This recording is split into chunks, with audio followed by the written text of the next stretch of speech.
Okay, welcome one and all to today's watch party. We are having some technical difficulties. Let me just make sure you guys can hear me and see me. We're having a little glitch already getting James Hellier on board, but I'm not giving up. But I might, okay, something is not loading on his end. Um, but Okay, hey guys, you can see me and hear me. Okay, so while I try to figure out what's going on James's end, this movie is, yes, Miss Swift, thank you. Pazuzu glitched himself. We got a glitch in the matrix, folks, and but I'm not giving up. I want to get started. This is a 2 hour and 4 minute movie, so let's go ahead and get started. And then James, hold tight. We're gonna rescue you from this, and we'll bring you on board. Okay, so on the count. Well, let me go ahead and count down. You should all be right before the Universal logo comes on board. Once the Universal comes on board, then the movie starts moving along. So let me count down from five, four, three, two, one, and press play. Okay. So let me just make sure. Okay, my volume is down.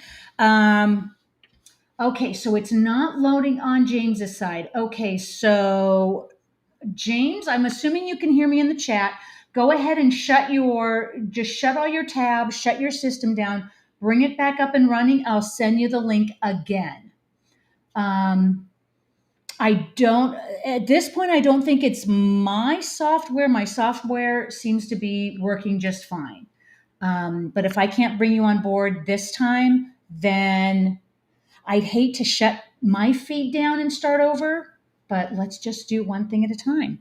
Okay, so while we are working this out, you know what? It wouldn't be a watch party, folks, without some kind of glitch. So let's get it out of the way. We've got the movie playing. We've got kind of the backstory going on, and these special effects are phenomenal. I'm I am so pleased with the state of the special effects in the late 90s. And so remember at the time this movie came out, Phantom Menace came out, that was full of special effects. Yeah, James, you're here but not there. Yes. So when you have everything back up and running, let me know and I'll send you a new um, a new link. So as far as special effects and industrial light and magic, they have come a long way from the late 90s to today's standards, but they made even bigger strides from, early mid 80s, late 70s when they were formed to 1999, 1998 when this was filmed. Um, it's just an impressive body of work. So yes, I did mention Phantom Menace. This was at the theater at the same time as Phantom Menace. I don't remember seeing this movie in the theater because I think everything was dominated by Phantom Menace. And even though that trilogy, that part of the trilogy of the Star Wars universe is not my favorite, I still saw Phantom Menace like a dozen times in the theater. Um, okay, James. Okay, I I think we've got him. You are here in sound and spirit, but no image. Do you? Okay, so let's try it again. Okay, yeah, James, just try again. Just click on it, and hey, good sign. So yeah, so now we are back in ancient Egypt. We've got this whole backstory of Aksunamun and Imhotep, and I don't know what you would call them. There we go. Yes. We've got James, aka what does he call it? Egyptologist Pazuzu. Yay.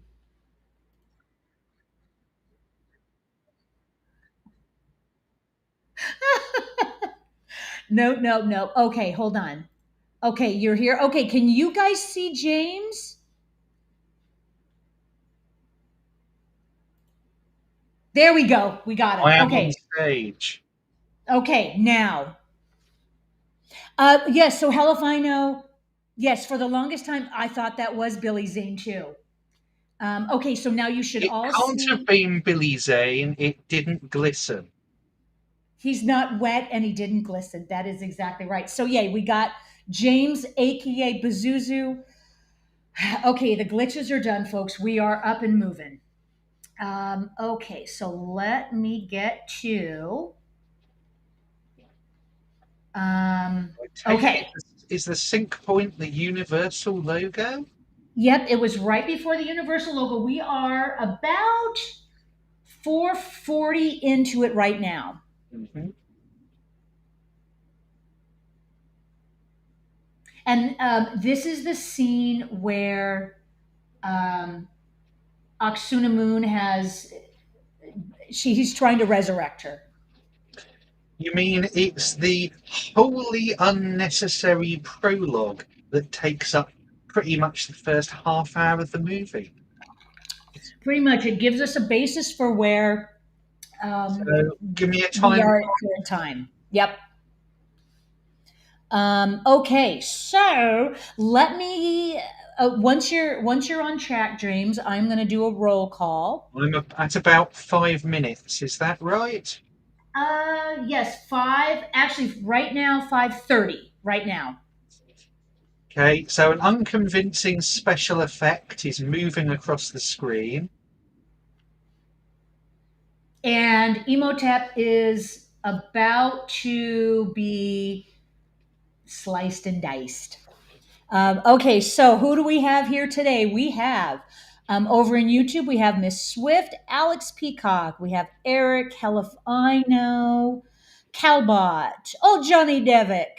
Ooh, Um, okay, am I missing anybody? We have Mad Matt. Mad Matt is reminding me to recite the spell to summon Pazuzu. Oh boy, wouldn't that be a mouthful? We'll resurrect the dead or something. And I believe that's everybody. I think I got everybody there. So over on Discord, who do we have? Oh, I know we had a really good conversation going there right before the movie. We have Miss Swift, Alex Peacock. Let's see, Miss Swift, Alex Peacock, Mr. Furzel, Sith's sister. Hello, hello. Calbot is over there. Let's see. Who am I missing? Anybody? Mr. Furzel, Miss Swift. Want to make sure I'm getting everybody. I am in one of theirs as well as here. Yep, you're on both as well, and I'll be pulling double duty as well. Okay, so Matt is mentioning he thought he owned the DVD, but discovered it was only the VHS. So the VHS, whoa, that's first generation. What? When I did they have stop producing the VHS? your Mid 2000s, early 2000s. early, yeah. So good for you. That's probably worth some money. Well, Johnny Devick has the ultra high def. Yeah, Um, I've got the three films on 4K and Blu-ray, and the 4K really makes the special effects look very, very dated. oh, that's too bad because I've rented this copy, and they don't look dated at all. Well, the Um, issue is the film being made digitally was only originally rendered in 2K, so it's mhm, artificially upscaled. And nice. and even on the Blu-ray, which is what I'm watching at the moment, I don't Gotcha. necessarily think they're that great. They're of their time, but I just find all the computer generated stuff ages far far more quickly than old-fashioned physical effects. Interesting, because I was almost thinking the opposite for this movie. The CGI um, still holds up. A lot of these CGI effects still hold up. But yeah, I guess from a certain perspective, yeah. And I was mentioning before about how the CGI, Industrial Light and Magic, made leaps and bounds from their early days up until when this was formed. But we also have leaps and bounds for the whole CGI industry from even the late 90s to where we are today. Where we are today with CGI, sometimes it's indistinguishable with the naked eye as to what is real and what is fake. And especially with AI, it's unbelievable what they can do these days. Um, Calbot was mentioning only CG that doesn't really work for me are the scarabs. I'm fine with everything else. Yeah, so those little beetle guys um, are the scarabs. Which, And as far Johnny as I'm Depp commercial. Oh, for digital VH when I was cleaning the other day. As far as I'm VHS. aware, scarabs are dung beetles, so I'm not really sure what dreadful menace they pose. Well, in this movie, they're awful. Well, yes, Oh, I know and they there's are in this movie, but it's one of those right. things. It strains my credulity when I sit there and go, "But that's a dung beetle. It eats dung." But yeah, I mean, in real life, dung beetles. Yeah. Yep. So I'm here not we have known for Benny. eating people to death. Generally speaking, dung beetles are harmless, and you can just squish them. Well, Kevin J. O'Connor there playing Benny, he's something of a regular. I'd say a regular in Stephen Sommers films, but that makes it sound like Stephen Sommers made a lot of films, and actually he really didn't. Ah, very interesting. So Has whoever, we're just going to be spewing out a lot of the facts. I know a little bit about the background of this movie, not a whole lot, but I'm sure with all of you guys, we have a cornucopia of information about this movie. Um, Obviously, it sets out to be. Well, they claim it was meant to be a remake of the 1932 Universal Mummy film, but basically all it shares with that is it's called The Mummy, and it features a mummy. exactly. So anytime a movie is called The Mummy, we ought to have at least one mummy. Um, But it doesn't beyond there being a resurrected Egyptian mummy. It doesn't share any story elements with the Universal Boris Karloff film, or the Hammer Peter Cushing Christopher Lee film, or any other mummy film. What it does have a lot in common with, probably Raiders of the Lost Ark. that yes, from that perspective, yes, it is more than just a mummy movie. This is an action movie about mummies, ancient civilization, curses, resurrection from the dead. A lot of the elements that Indiana Jones had. Miss Swift is saying reincarnation love story is shared with the 1932 mummy. Um, and Alex Peacock mentions Mummy 2 is an odd case. Effects in that and effects in Lord of the Rings, same era, vastly different look, quality, and aging. So yeah, the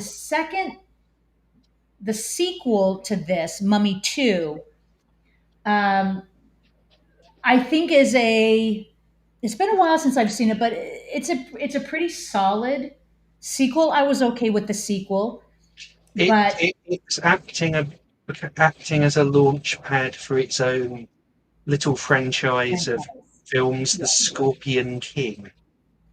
yes, and it was after the Mummy 2, I thought the story was done.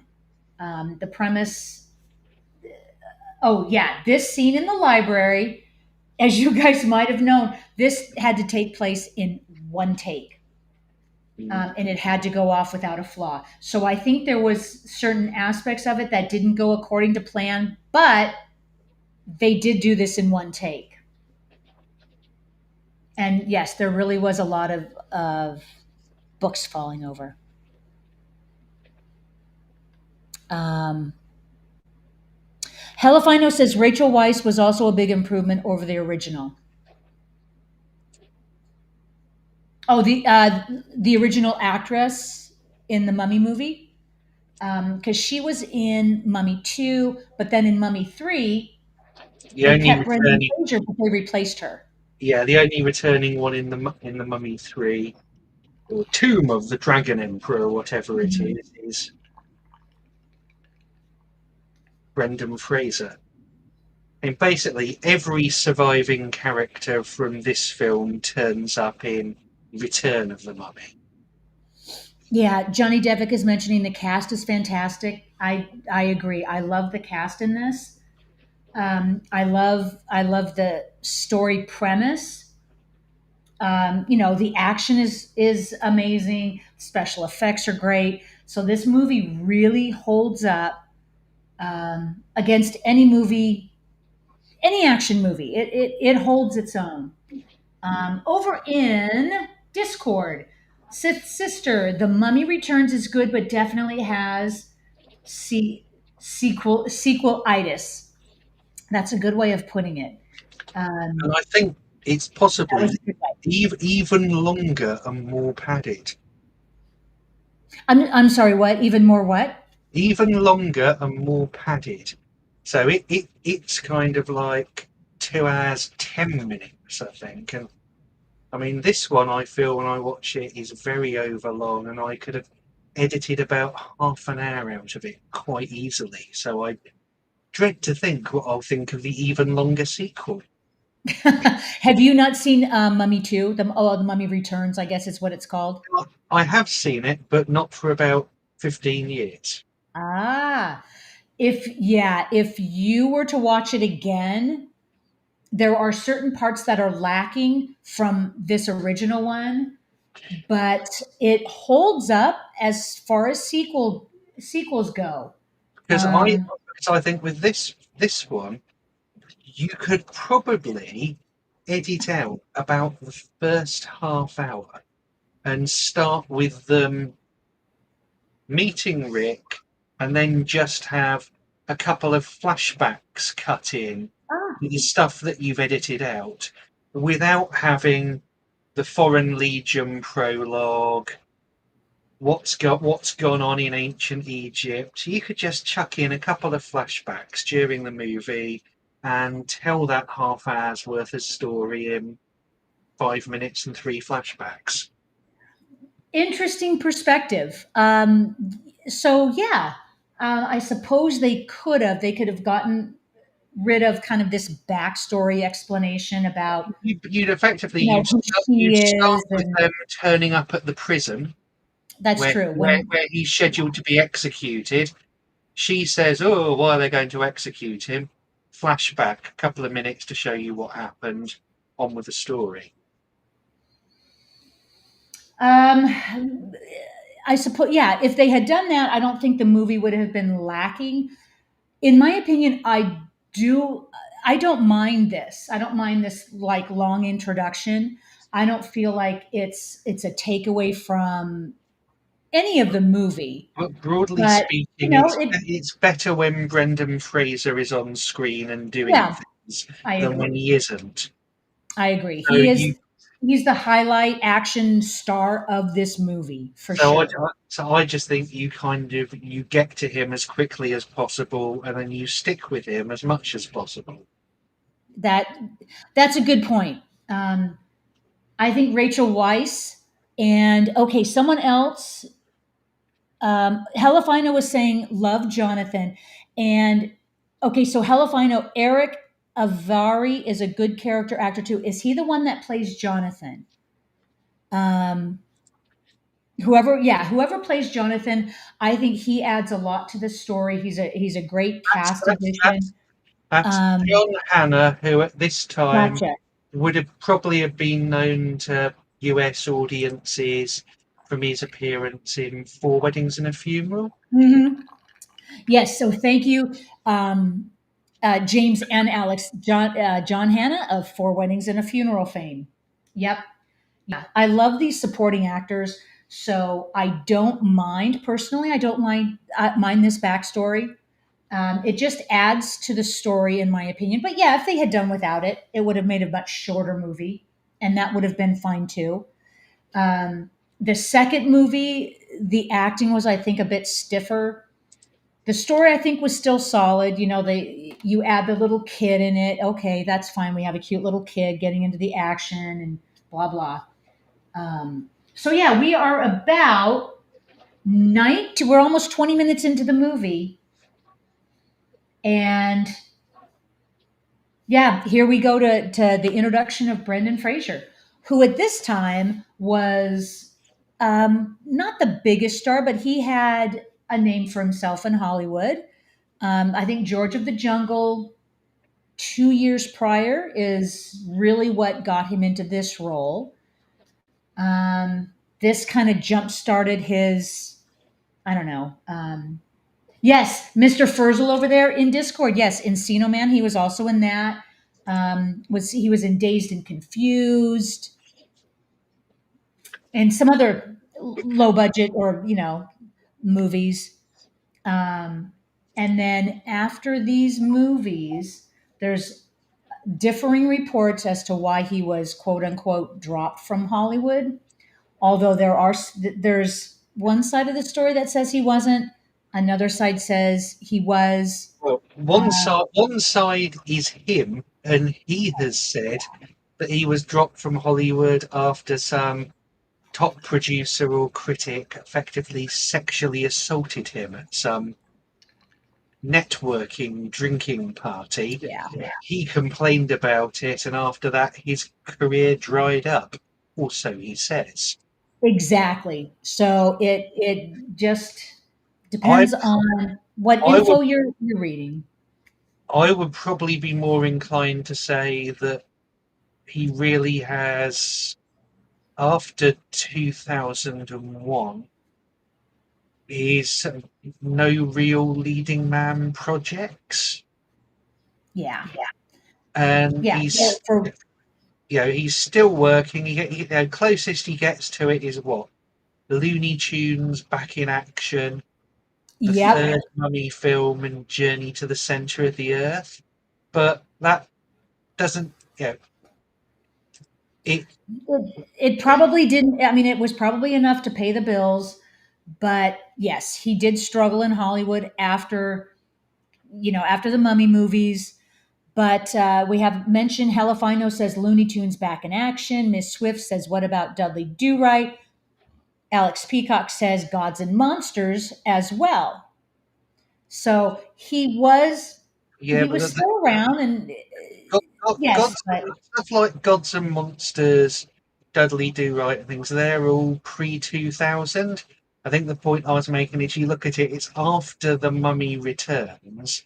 right, Apart from Looney Tunes and Journey to the Center of the Earth, he doesn't really have any other leading major, actor roles. right, He exactly. has supporting and character roles in some quite good films, but it's really about 2014.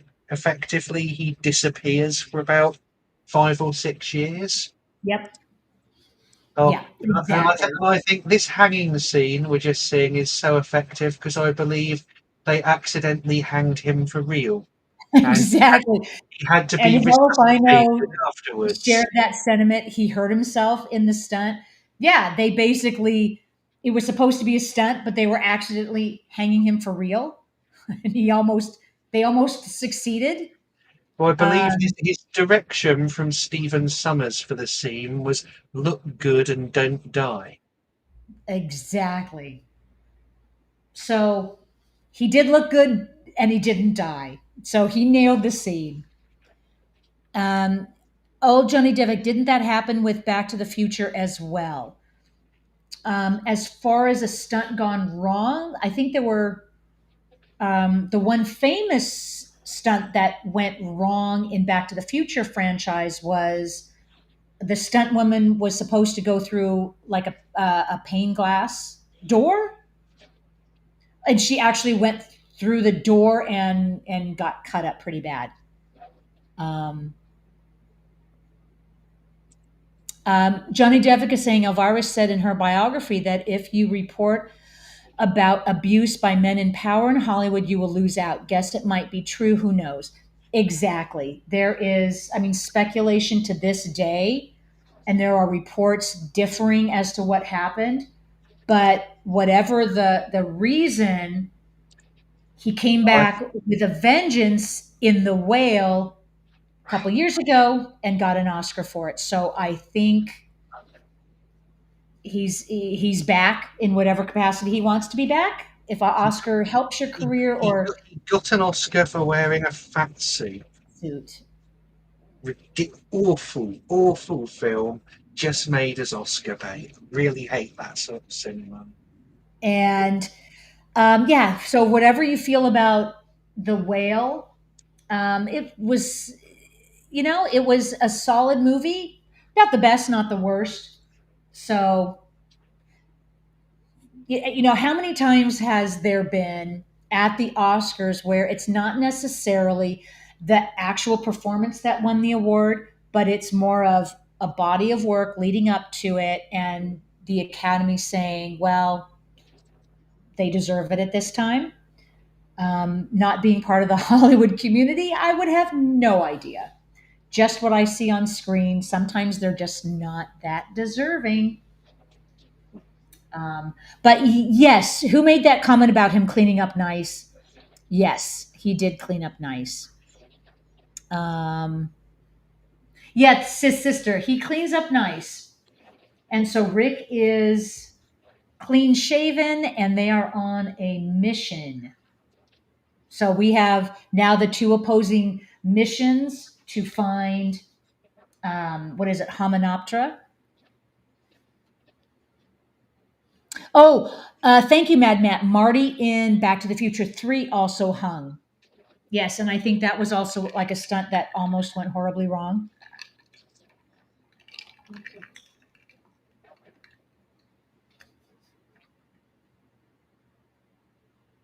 Oh, thank you, Alex Peacock. That gif from Blues Brothers. We're on a mission from God. That's really the Blues Brothers, late 70s. I'm gonna say 78. Um, I was just old enough to realize it was out in theaters.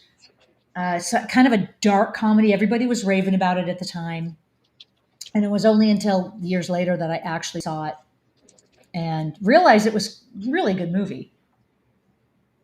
Oh, Mr. Frizzle really in 1980? Whew. Um, Helifino says The Whale was entrancing, and Johnny Devick says not seen it, but maybe one day.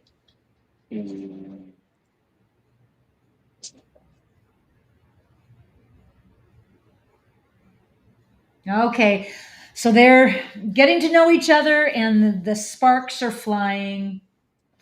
Um, I guess this is kind of like the start of their love story.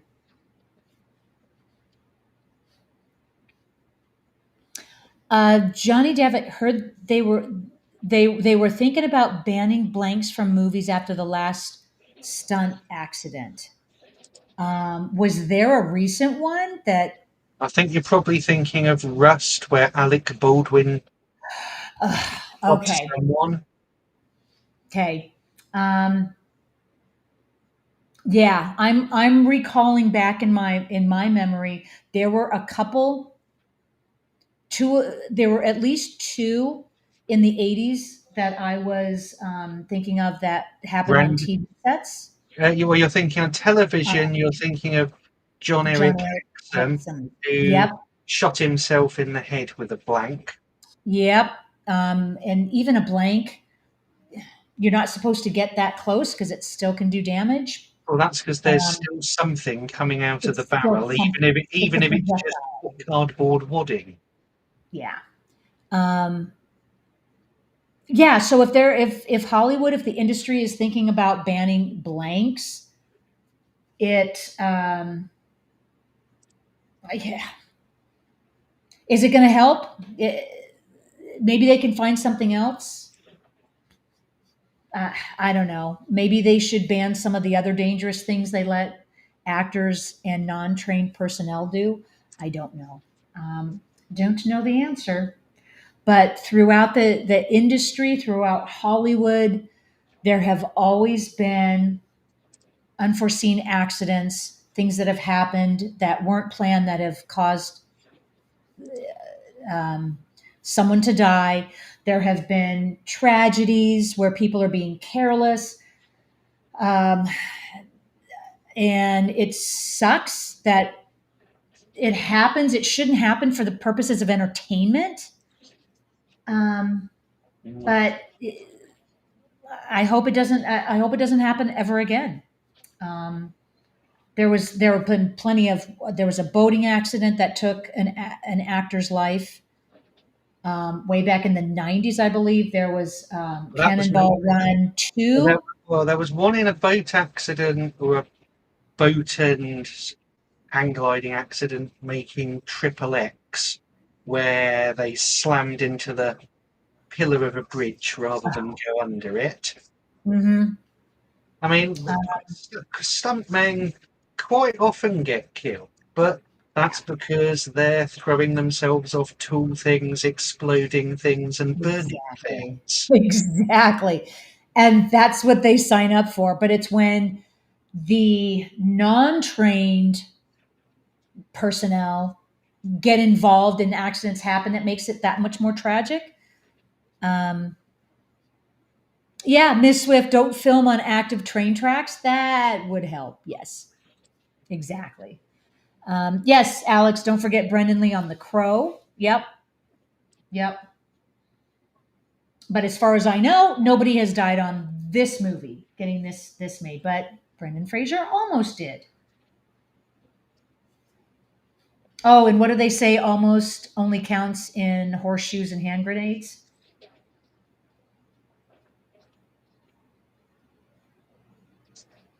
Yeah, this is a great action scene as the boat is on fire.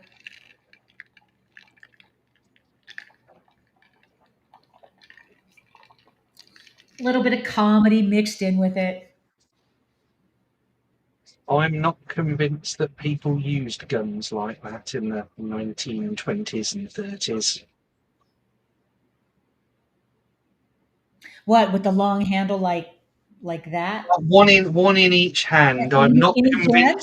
I'm not convinced that people went in there with a gun in each hand blasting away, given that I don't recall seeing that in any Jimmy Cagney movies.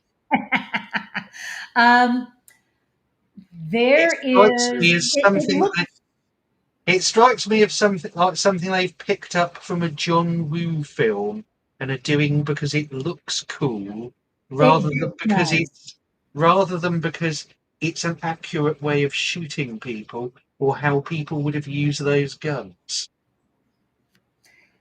Exactly. It looks cool. And when they do How it do in I know westerns or why would you not? but You've got two hands. Well, the answer is if you want to hit your target, you're usually using both of your hands to control your one gun. exactly. Exactly. And you have to pay attention to know what you're shooting at, You know, there is a what's reason around you when you're that, Dirty, shooting. that Dirty Harry didn't have a magnum in each hand. And Exactly. And it is really it hard would if you're even holding a gun in your offhand. have, It is awkward, and you're not going to have any kind of control or precision. But it looks cool as hell. I mean, now, yeah. this river in Egypt they're going down, do they not have certain unpleasant crocodilian things living in the rivers in Egypt? You would think. And Benny's on the wrong side of the river. Betty's just poor sap. There would be something in the river, but if everybody was in the river and got eaten by crocodiles, then movie over. No one wins. No one gets the treasure.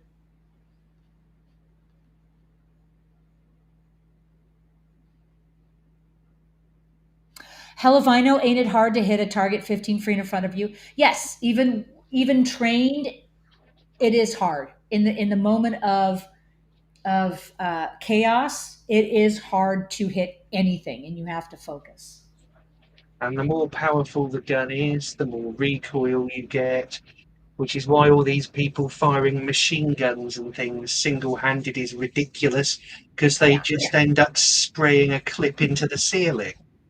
and someone will eventually get hurt, and it won't be your intended target. But it's cool as hell when you're holding two guns and firing. Oh, there we go. Mad Matt. There's Dirty Harry. Go ahead, make my day. And that was from his movie. When he goes into the cafe and the waitress is being held hostage. I believe that's Sudden Impact. Is that right? Sudden Impact. Early 80s? Is that not from Magnum Force? I don't think it's Magnum Force, but I could be wrong. Sudden Impact 1983. Right. Am I right? That's the one where he goes back into the cafe and the He waitress is said, being held. Oh, the sudden impact is he says, "Go ahead, make make my my day." day. But he says "make my day" in other films as well. Yeah, there's a line. Did I fire 5 shots or 6? In all the confusion, I kind of lost count myself. Exactly. Do you feel lucky, punk? Alex is saying that's Dirty Harry 4.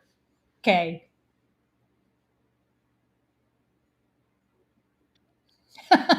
Miss Swift is mentioning, yeah, but it will make anyone you're shooting at in the general direction of duck and cover. Oh, heck yeah. You start firing away just nonchalantly, everybody is going to duck and cover. The Deadpool, Miss Swift. Oh, I love that movie. Liam Neeson and Jim Carrey together at last. What, in the Deadpool? They're both in the Oh, that's Deadpool. right. Yes, he was.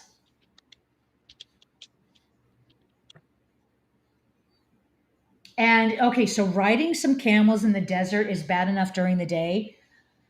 And then to ride in the night, um, that unless you've got a lot of water and you've got shelter, it's not recommended at all. Alex Peacock, Dirty Harry 5, aka the Deadpool, is the Liam Neeson Jim Carrey Dirty Harry movie. And these movies all date back to early 80s. That was what, mid 80s, the last Dirty Harry movie? 1988, the Deadpool. 1988. Gotcha. And they kept talking about making a fifth one, but they could never get the sort of agree a script. And then obviously Clint's thinking he's a bit old. Feeling a bit old in 88? Wow. Well, no, Yeah. I he's mean, a he would have been in his 60s. which is a bit old to be a serving police detective. That's true. Yes, thank you. Helifino and Alex Peacock. Deadpool was 88.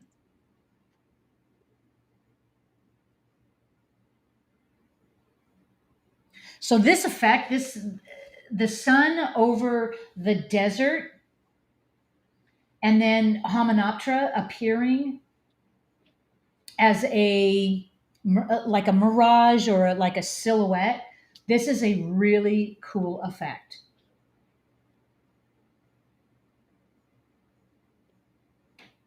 And it makes it seem like I would almost believe that this would happen in real life. And the race is on, camels versus horses.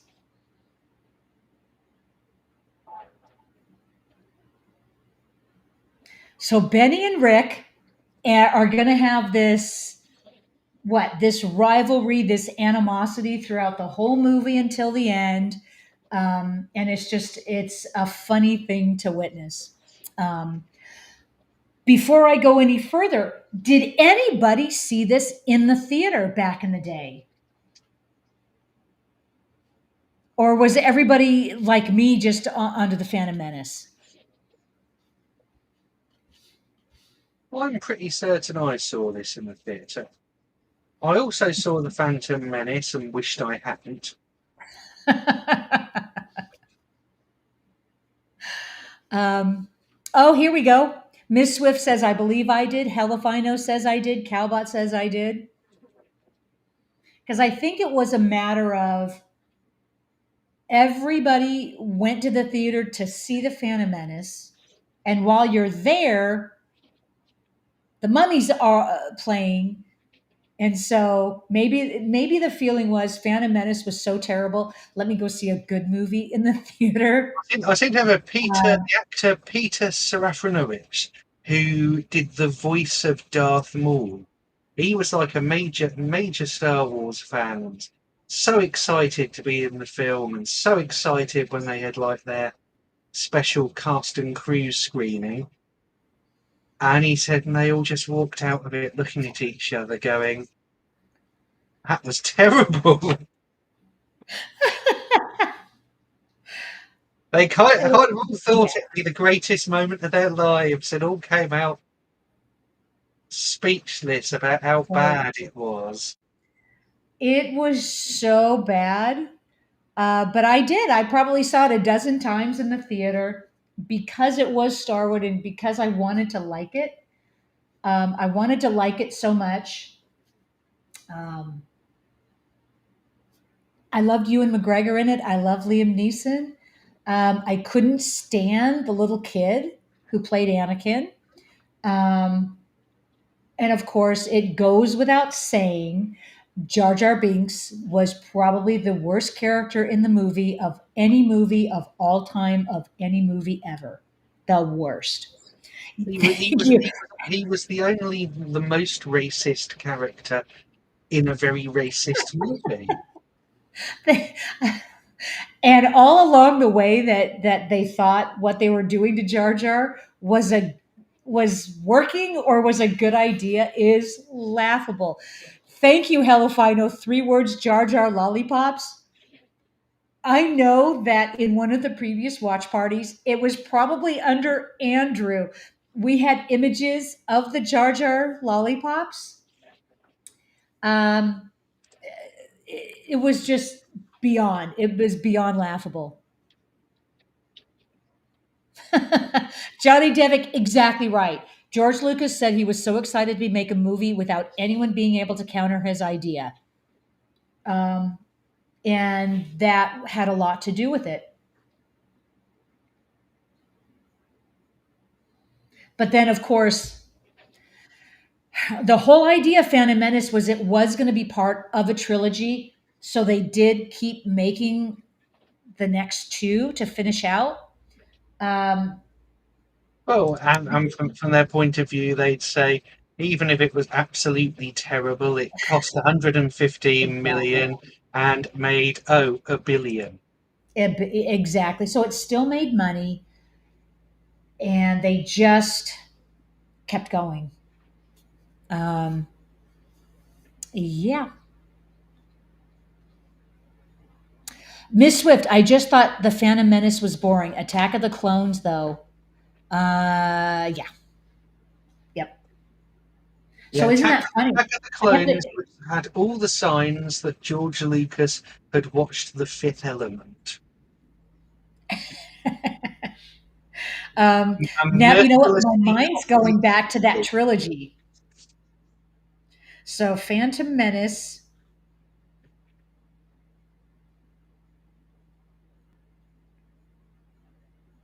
So we have The Phantom Menace was episode one. Two was Attack of the Clones.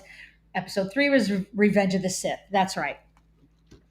Yeah. Oh, God. Revenge of the Sith.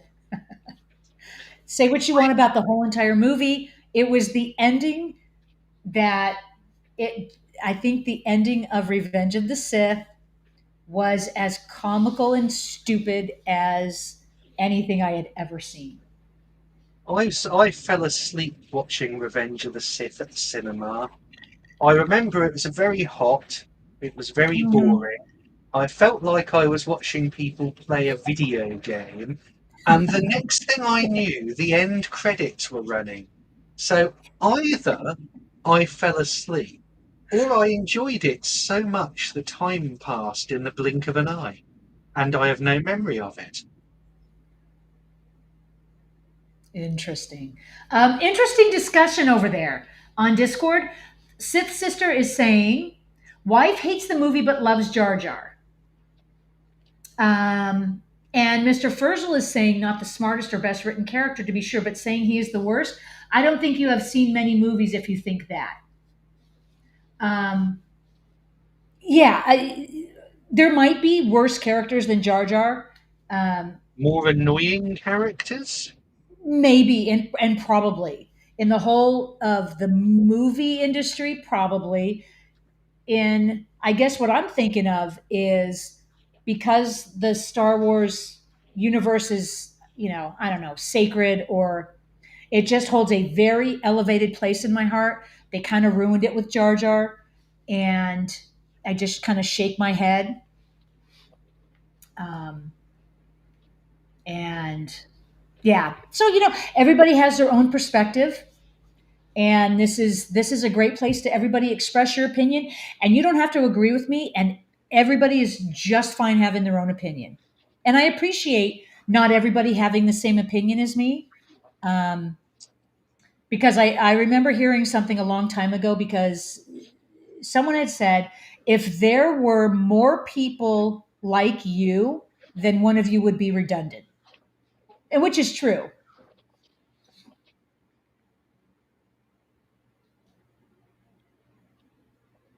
Evie in this scene is my kind of gal, and she's talking about mummification and the process of what they do, and she is so nonchalant. The I poor love old that. Egyptologist is played by Jonathan Hyde, who has a poor time in these CGI based monster creature features. And I think just before this, he was in the so bad it's hysterically good Anaconda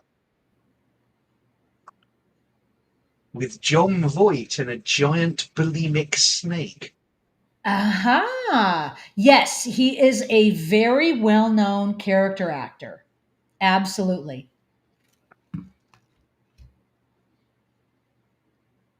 Yep, and here we go, we're introduced to the scarabs that have been mummified, encased in that whatever, and now they are let loose. Again, I'm not sure that's how dung beetles work. Oh no. And poor Omid is about to get what he deserves for being A man uh, who doesn't wear underwear. and a man out for his own pleasure, his own But apparently, for fortune. whatever Doesn't give a reason, crap about the anybody. actor chose not to wear any underwear, which caused them several problems filming this scene, as bits of his body kept flapping into camera shot when he was Oh, writhing around in agony. And apparently, oh, those people with a pause button might be able to find several frames of that. I have not myself checked, but IMDb no. insists this is. If you all want to, if you want to check, go right ahead. I had not heard that. That is funny.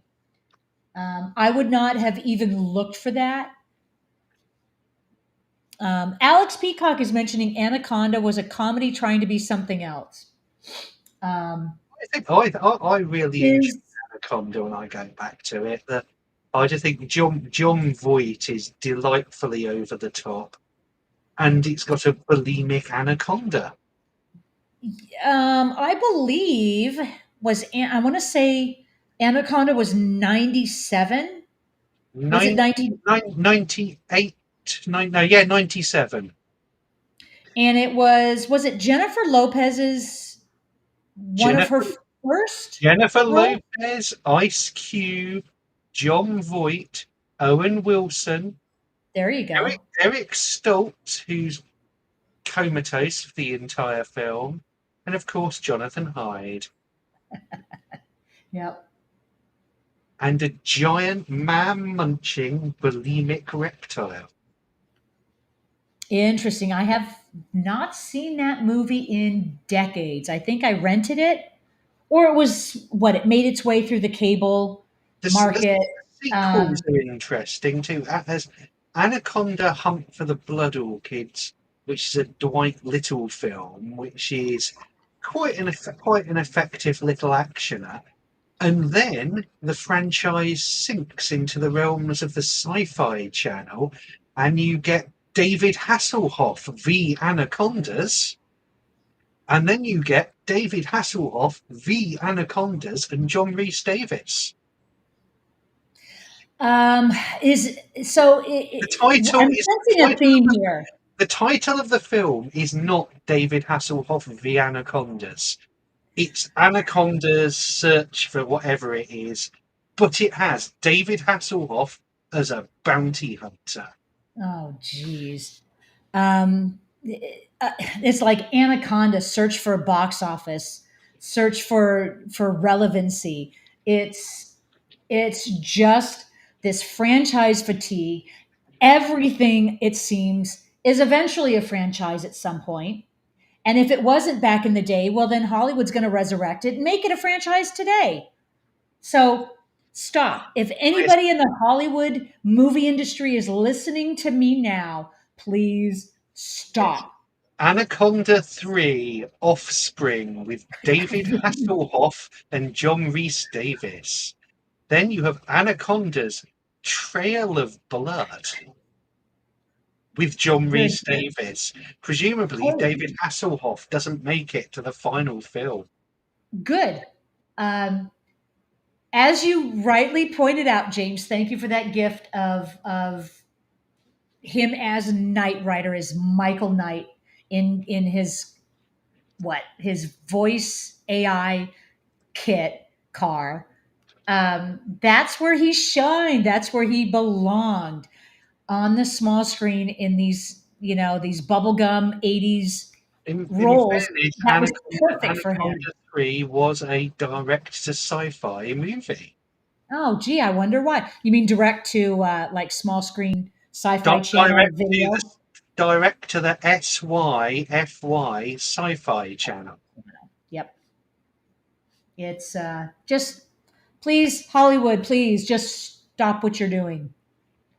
I I read think it, I had my Knight Rider 4K set turn up the other day, so I can oh, watch David Hasselhoff in 4K glory, and rendered some people speechless when I said, some people, it's a series about how one man can make a difference.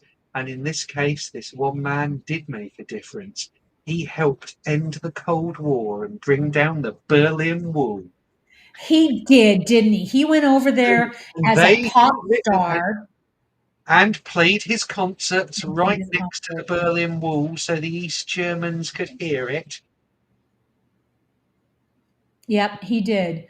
They In heard, the annals of they heard history, he will freedom. be remembered for that. Obviously, I'm not sure if it's quite as important as the role of Ronald Reagan, Margaret Thatcher, or Pope John Paul, but I'll give him credit where credit's due. It a lot of the end of the Cold War had to do with, from what I have researched, from political maneuvering and economic maneuvering.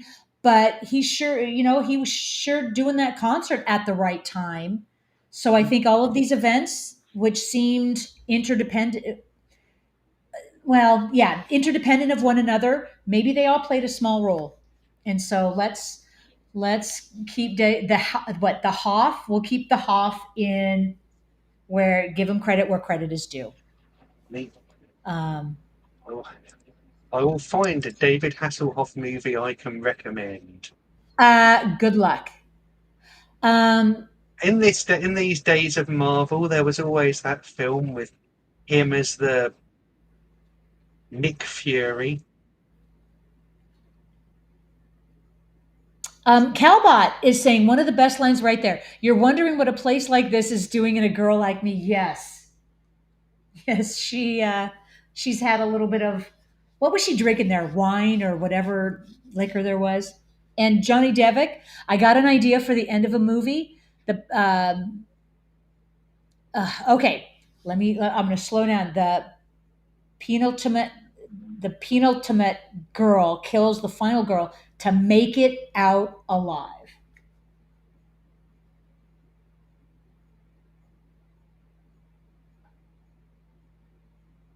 Unfortunately, they bought a load of disposable native bearers with them. So if anything dangerous happens,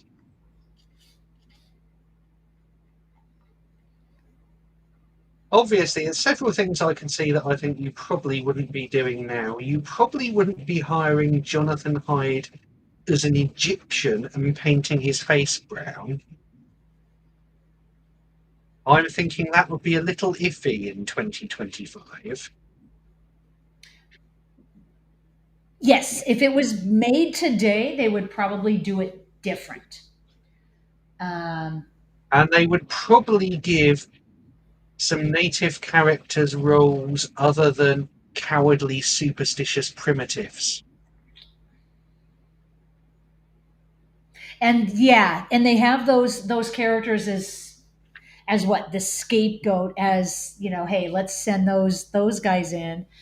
Um, okay, so when was this movie set? This was after they had discovered King Tut's tomb, if I remember correctly. Um, so there would still be this legend of these curses on these tombs. Whoever disrupt these tombs is cursed.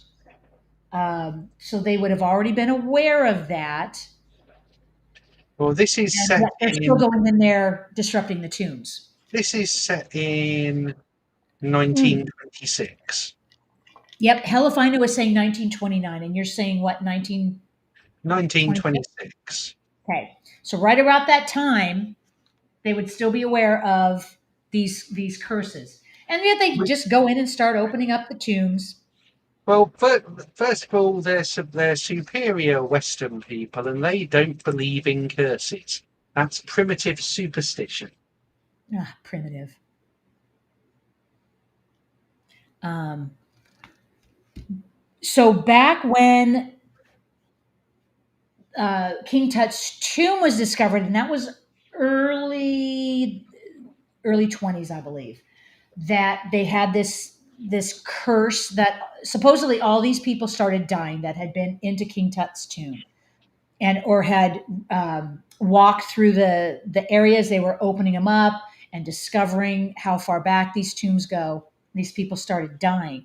They attributed it to a curse, but what I had seen later on, decades later, they suspect it more had to do with the spores in the air, anything that was in the air that had been trapped for decades, centuries, millennia, And I think were also now being released. it's one of these things where, like when people talk about a cursed movie, that it requires the curse to be very slow acting and take out different people over a period of decades.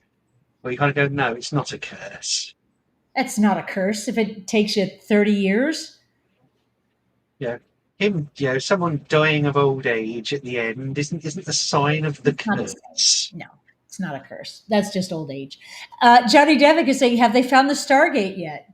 No, but they're looking pretty hard, aren't they? They've got two of these opposing teams that are after this treasure. Oh, and they found the um, oh, what was the word they used for those the jars? There was a specific word. Panoptic, is it? A couple scenes from now, Emotep. Well, I don't want to give away any spoilers for anybody that hasn't seen the movie. There, he had called him Canopic. something. What is it? Canopic. Yes, yes, like the canopic jars. Yes, thank you. And Miss Swift, yes, got it. Ah, Miss Swift, thank you. And eventually, the spore theory was debunked too.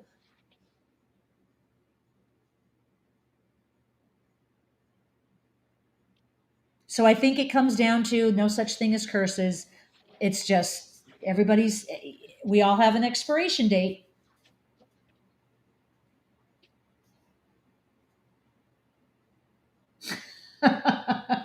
That is classic Mad Matt. It takes us back to um, the Batman TV series, Holy Egyptology, King Tut's Bat, Call the Bat Phone.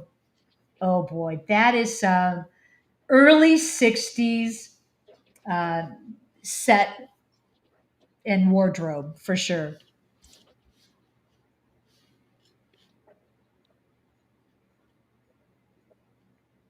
This is just bizarre. She is so hell bent on discovering everything. She's just doing it whether she should or not. And she just stole the book and is, yeah, she's now going to open it and read it.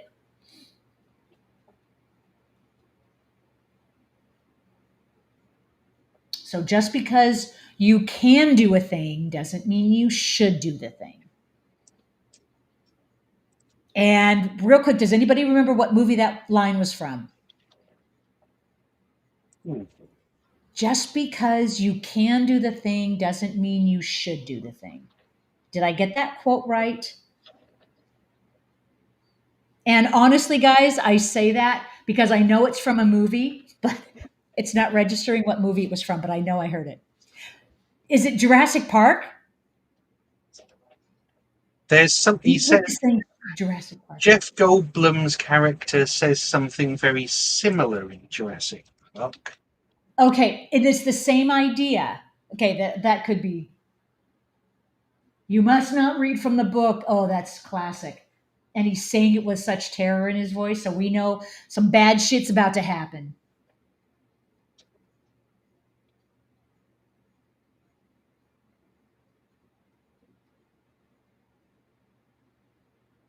There are a lot of great action and like horror scenes in this movie. And I don't think they really start picking up and coming together at a faster pace until I'm thinking like the last, the last three quarters to the last 30 minutes of the movie. And then it's like a nonstop race.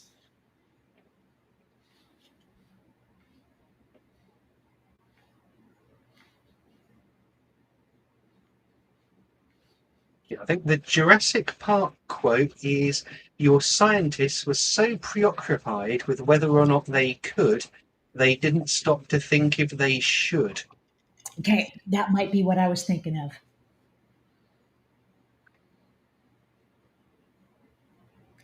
Can anyone else relate to this? This guy is so nearsighted that without his glasses, he is literally blind. And to see, so these are readers. I used to be so nearsighted like that. When you take your regular glasses off, you can't see more than what, a foot to 2 foot in front of you. And it was all blurry. And it would be a nightmare to have to maneuver in the world without glasses. So, and it's terrifying. Yeah, hell if I know. That is why I got LASIK. Yep, I got LASIK as well. LASIK, is So, that laser eye surgery? mhm, I've exactly. I've seen Final Destination, whatever it is. I'm not having that done. Well, what's funny is when I got it done about 10 or 11 years ago, it basically cured my nearsightedness and now it made me farsighted. So I can see far, but I can't see near. And so that was an adjustment. So it doesn't make it so you can see everything perfect. It just, I have 20/20 vision, but now I can't see up close. Okay, so these dung beetles, to come at you like that in a horde and in mass would be terrifying. Because I think this is the scene we're about to see if someone trips. just how quickly they're going to be on you. Yeah, I'm not sure gunfire will hold back a horde of No. beetles.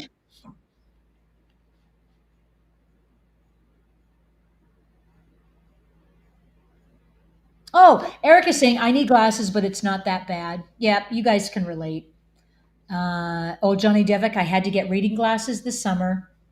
Yep, happens to most of us, even people with perfect eyesight, their whole life. At eventually some point, you're going to need readers. James, you wear glasses too, Yeah, like full time. all the time, yeah. I'm now in the exciting world of varifocals where I need them to see things that are near and far And away. far. Yep. Man, old age, getting older is not for the faint of heart.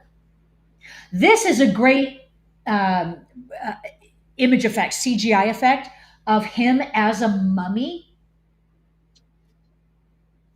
I think this effect aged really well. If you think of by by 90s, by the late 90s standards, this was very well done. From today's standard, they would probably have improved it to be a lot more realistic. Yeah, I mean, a couple of years before But this, still, there was a film called Talos the Mummy or Tale of the Mummy, directed by Russell Mulcahy. It's very similar plot wise, although set in the present day, but it has like the mummy's bandages collecting the body parts ooh. from the different people who exhumed it so it can remake its body, and its special effects are much, much worse than this. And what year did that movie come out? That was, I think, 1998. So just the year before. Okay. Yep, Tale of the Mummy.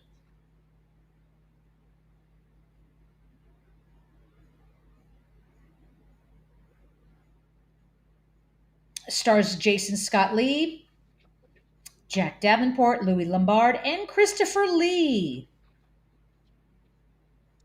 And everyone's favourite person who dies in British horror films, Sean Pertwee. And it says Gerard Butler's in it. And Shelley Duvall. All star cast. But it didn't do much business. Interesting.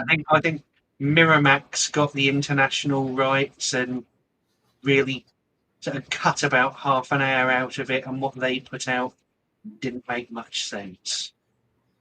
Um, yes, Johnny Devick wants to add that I register we aren't talking about the Tom Cruise mummy movie. Good, keep at it.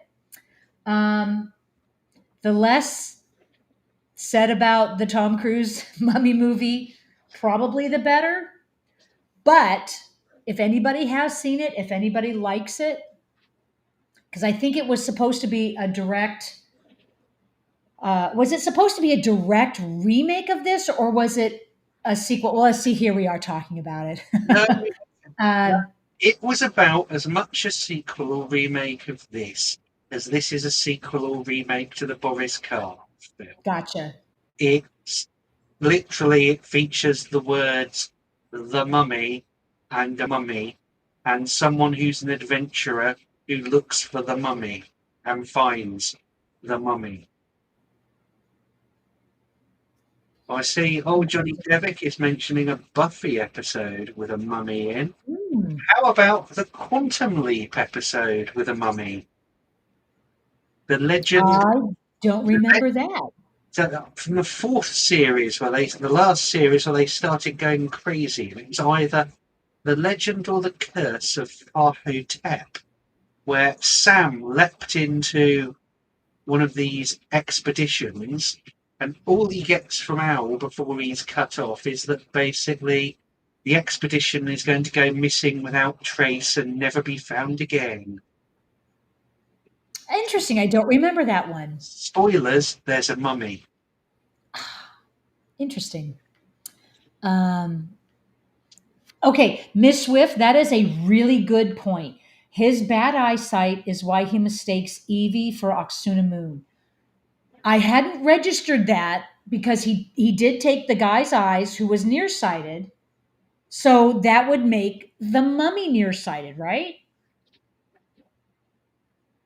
That is a very good point because it has to do with the shape of the eye and the way that the light reflects, and it reflects past um, what the focal point, and it makes everything fuzzy. So then the mummy, because he hasn't rejuvenated or healed himself proper, the eyes would still see nearsighted. That's a really good talking point. I had not thought of that until now. So, a nearsighted mummy, is it possible? And when he healed himself, would he then, if he was what, in the spiritual realm coming back to life, would he have the power to heal his eyes? And I'm laughing about it, but in all seriousness, how would they explain that plot point? Because now it's a glaring plot point.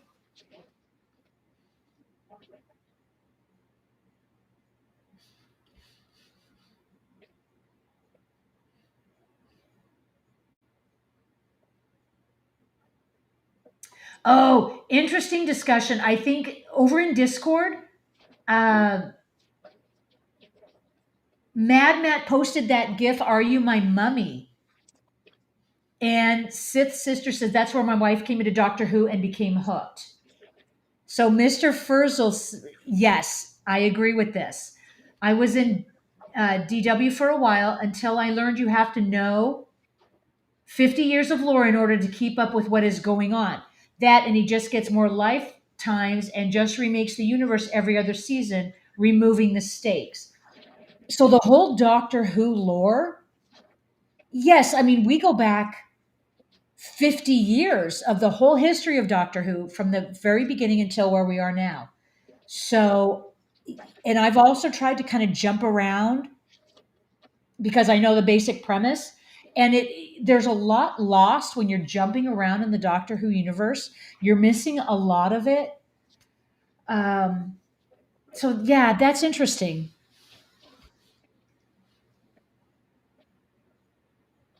See, I don't think you need to know any backstory. It's the people who've been making this sort of the modern series. I think they don't understand what Doctor Who is. They think it's all about the continuity and saying how wacky and eccentric the Doctor is, when Mhm. actually the original series wasn't about the Doctor at all. It was about whatever the adventure was he was having where he'd landed for that week's story. So it was never about him and his backstory and how exciting and funny he was, as they think it is, which is why their series is a load of introspective old twaddle. And it's no wonder that Disney is dropping it like a hot stone because no one watches it anymore.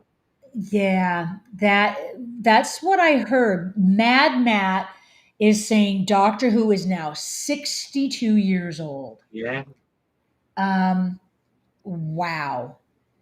It I stopped watching it a long time ago, and it was seemed like the reinvention of it in what, the 2012, 2005. 2005 and forward was, that was pretty fun. There was a lot of fun there, a lot of good elements. But yeah, the recent incantations of it, I haven't watched at all, but I have heard that it is now in danger of being canceled. Mm. And to have a franchise 62 years old to be the one at the helm of It's it been being canceled cancelled. It's is been not something cancelled you want on your before. resume.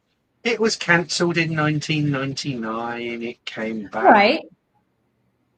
It Yeah, as came in canceled like permanently. But has it ever been well, canceled permanently? It just goes through different uh in 1989. They closed the production office, and it didn't come back until one of Spielberg's producers made the McGann telemovie as a backdoor pilot for Fox in '96. That didn't work, and then there was no new Doctor Who on television till 2005. It can be cancelled and it can come back at some point in the future when they want to use the IP again. And maybe do it right, I guess. Yeah, there was Rick doing the dual handed gunplay. Yeah, Mr. Fraser was saying Tom Baker was fun. That's Sith's sister was saying that's where I got my start was the Tom Baker. That I used to watch that on PBS as well here in the states. They would show those all the time, like late at night. It was a lot of fun to watch. So yeah, we're taking that lore about how cats are sacred. They were sacred back in ancient Egypt, and Imhotep was frightened of them, and they're still sacred here in our story. I thought that was interesting.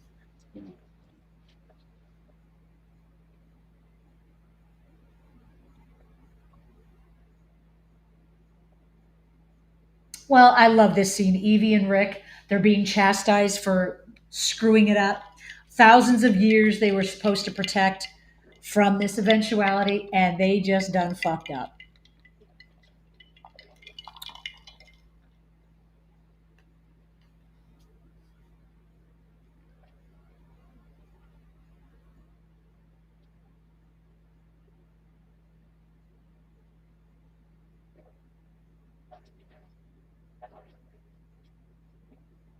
In the sequel to this, they actually went into depth about the backstory with her and Oxuna Moon. I believe was it got to have been the sequel because I did not see the third one. It had yes, I remember that it had to do with Evie having these flashbacks, sort of going back to the beginning of this movie when we saw Oxuna Moon's backstory, and so we have a little bit more in depth about that story.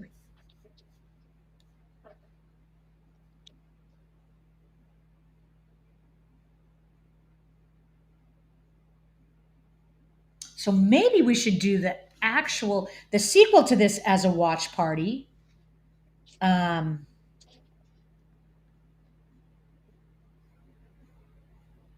that might that's a 2001. That's about 2 hours and 10 minutes. Still, it was great fun. I can put it on the list, and we'll see if it ever does end up being a watch party.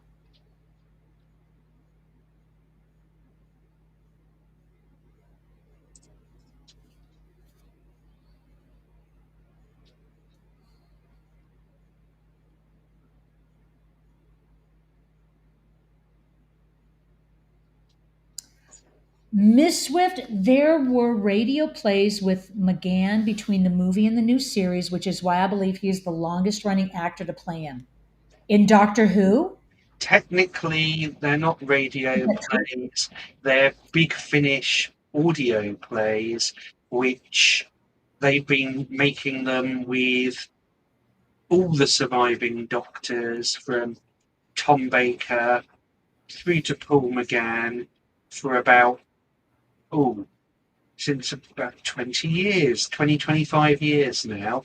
And all of the surviving doctors have now made far more audio stories than they ever did things on television. They Some of the Paul McGann ones were edited slightly and then played on BBC Radio. Hence, I imagine the confusion that they were radio plays, but they weren't made for radio. They were primarily being made to sell, well, back then to sell to people on compact disc, but now to sell to people on compact disc or to stream on the Big Finish app. Interesting. So, in the whole scheme of things, he might have been the longest running character actor to play Doctor Who, in essence. No, no, Paul McGann, not Is he Paul not? McGann, because the others have all been making stories all that time too. So Okay. the fact that they started with more than one story would Gotcha. mean he would have to do far more than them to catch up, and particularly the fifth, sixth, and seventh Doctor had several years where one of them was having a story released every month, whereas the McGann Doctor was having like a mini season released each year, and so Gotcha. that would mean that they would still be ahead.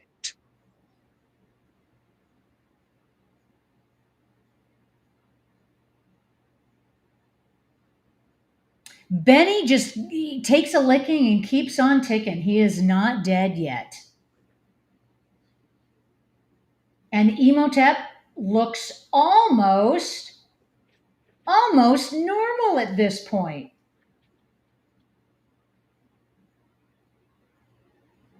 That is a really cool effect. Most of that, I believe, is CGI. There might have been some makeup on him, but the holes in his chest, I believe all of that was CGI. Yes, poor Jonathan Hyde, as hell if I know, mate. I think he's one of these people who dies in everything.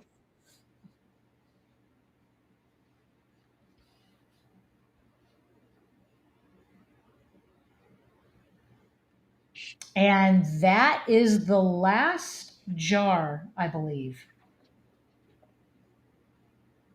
And this guy is just what, too dim-witted to know what's going on, or did no one tell him Well, if he needs a what's part, going on? if he needs parts from each of the people who found him, uncovered his tomb, and the Canoptic jars, would it not be an easy way to foil him to leave town? That would make sense now, wouldn't it?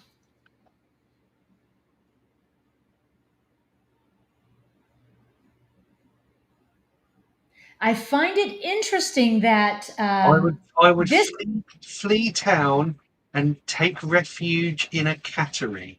it, you would want to go anywhere else but be with those jars. Um, I'd be the, perfectly the, safe uh, in the cattery. the depths that they are,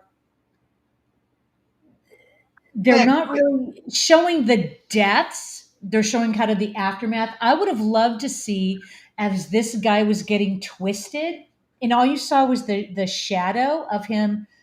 He was either being twisted or just like the juices sucked out of him. oh, That would have been a really good effect to see.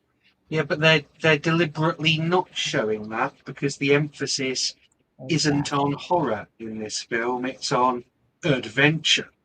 Exactly. It's an action adventure movie. And I even when they were making this movie, they deliberately held back the horror elements of it.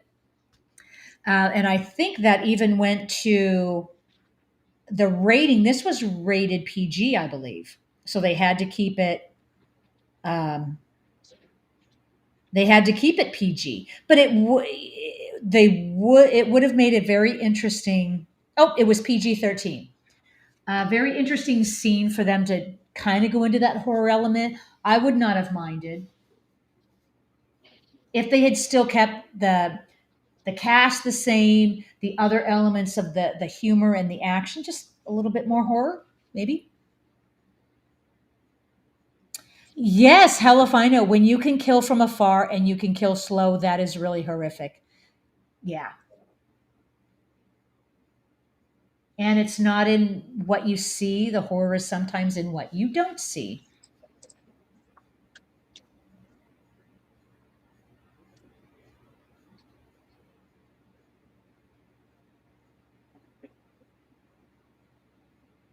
And I think with the rating PG-13, they really got a wide net of an audience.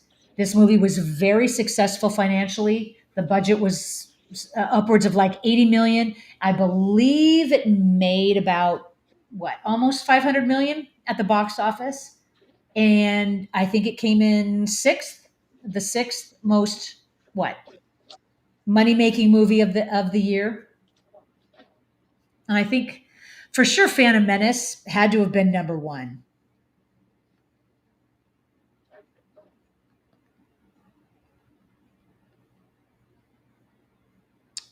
Let's see, Phantom Menace. Yeah, Phantom Menace grossed 924 million in its initial theatrical release. That's worldwide. Yeah, that's almost $1 billion. Very good point, Kyle. But PG-13 is where the money is.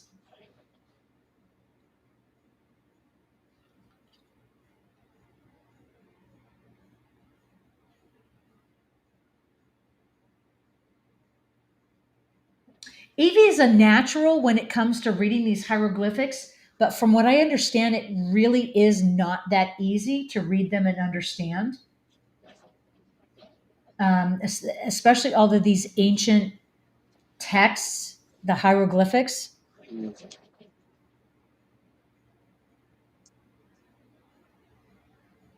But what do I know? Oh, Johnny Devick, 99 was a crazy good year for movies. Yeah. Let's see. Box office receipts for 1999. The summer was definitely most noteworthy. That's when The Sixth Sense was, Toy Story 2, Austin Powers. And this was still back in the day. 1999 was still a year that focused on box office receipts and not streaming. And most of the box office receipts all came from the summer. And if you can make a profitable summer, I think Christmas receipts were also big. Um, Thanksgiving, I think, had its own little what jump in receipts. Anytime those holidays came on board, and you had a really good movie, you were going to snag a good audience.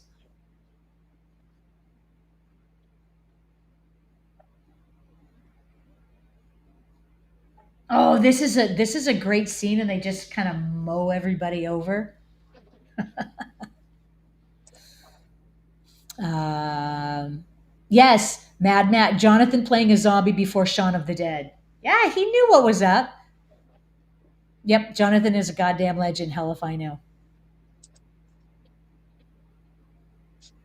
Yep, that's right. We now have the Magi in with the mix. We have all of these guys running from the crowd of Possessed. zombies, mummy. You wouldn't call them mummies, zombies. Just what people under the spell of It's emo death. basically turned into life force, but less fun. Mm, exactly. Oh, Johnny Devick says streaming killed movies. That you know what? That in and of itself, that would be a great topic of discussion. The evolution of how we uh, how we view our entertainment, the methods, um, the culture in which we get our entertainment. The times have changed, culture has changed.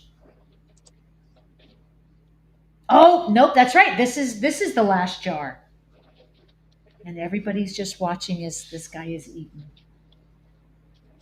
Poor Benny. Mad. I love it when a plan comes together. Absolutely. That is straight out of A Team. Captain Hannibal, not Hannibal Lecter, Hannibal, Captain John Hannibal John Smith, Hannibal. Yep, John Hannibal Smith. an advocate of the one-sided pincer movement. Yep, yep, Johnny Devick. Back in the day, you like a movie, you pay ticket, buy DVD. Yeah, Benny can't even interpret right.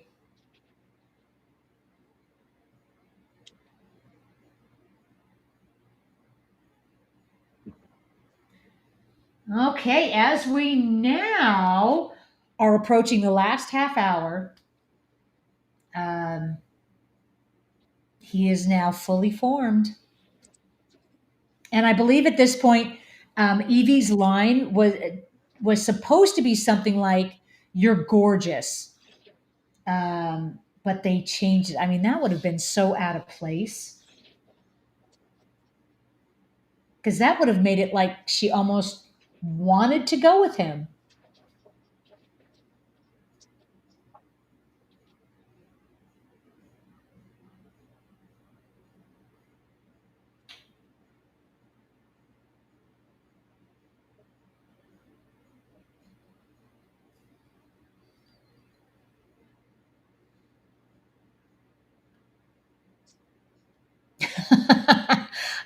Yeah, Calbot, reimagining of the A Team with Hannibal Lecter. Yeah, that's interesting. I love it when a casserole comes together. Yeah, a crossover Hannibal Lecter and the A Team. I think he'd eat face. I think he'd eat Face's face. Face's Face. That's a perfect nickname. Yeah, so you have Hannibal, you have Face, you have Murdoch, and uh, BA. What do they call him? BA Baracus. Bosco, B.A., Bad Attitude, Baracus, who is a friend who has among his many friends in the series Hulk Hogan playing himself, Yeah, that's because true. Mr. T was friends with him from the celebrity wrestling circuit. Exactly. Boy, that takes me back. That is definitely early 80s. And the entertainment industry was embracing this the wrestling, and you would see wrestlers appear on TV and in the movies. Hulk Hogan, Jesse Ventura were prime examples. Mr. T was in. Rambo. Oh, and Hulk Hogan was in. They were both in Rocky 3, weren't they? Yeah, he was Rocky Clubber Lang in Rocky 3, and I think yeah, Rocky 3. Hulk Hogan was in that too. Yep. In his brief life as Hollywood Hulk Hogan. And it just seems like yesterday all of this was happening, and now, Hulk Hogan is gone. As we just all age, and there's no avoiding it. Yes. Okay. Over on Discord, thank you, Mad Matt. Dr. Bombay. He played Dr. Bombay on Bewitched, and he was just as what eccentric in this movie as he was in that show.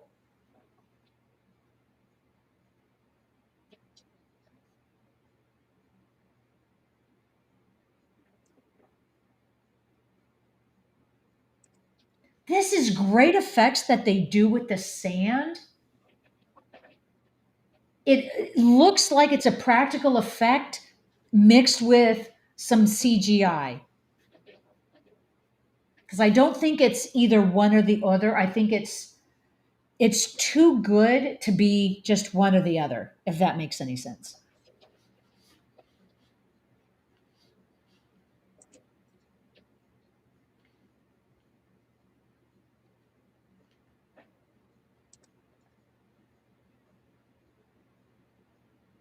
Oh, Sith Sister over on YouTube.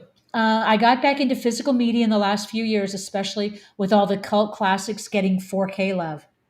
Yeah, I hear you. I used to be all about physical media. Then, as life gets busier and things happen, I got rid of my library for the most part. Now I'm getting back into it. Mm. It just seems like, I think we talked about this before. Streaming is becoming so unpredictable that just because you think you own something on streaming, you really don't. Well, it's Yeah, also thank you, Mr. on Fergal. the few occasions there's a series I like on streaming. Netflix can be pretty much guaranteed to axe it after two seasons. And if they're Disney, probably make it a tax loss and just pull it from their platform at the same time.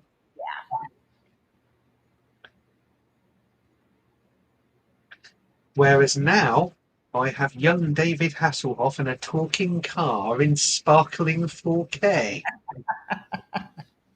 And you can really only get the 4K on physical media. I think they do 4K streaming, Yeah, I mean, basically, it's but one of these things where the I've never had it. Universal will be doing will have converted the series to 4K to future-proof their streaming sales because it will mean they'll be able to sell it onto different streaming platforms in 4K.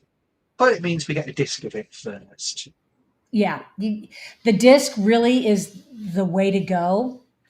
Whether it be your DVDs, your Blu-rays, your 4Ks, what they have ultra high def.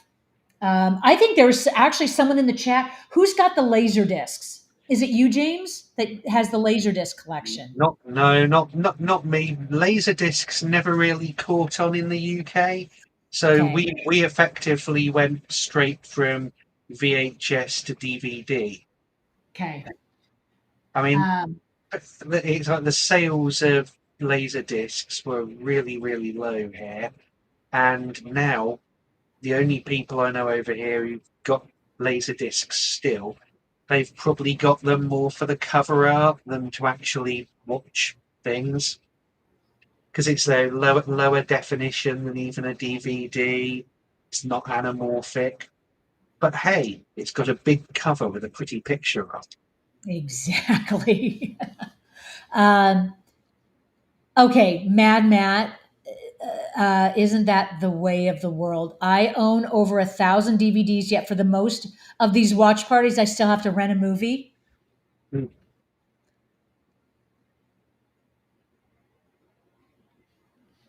Yeah, I'm just shaking my head. We got to rectify that.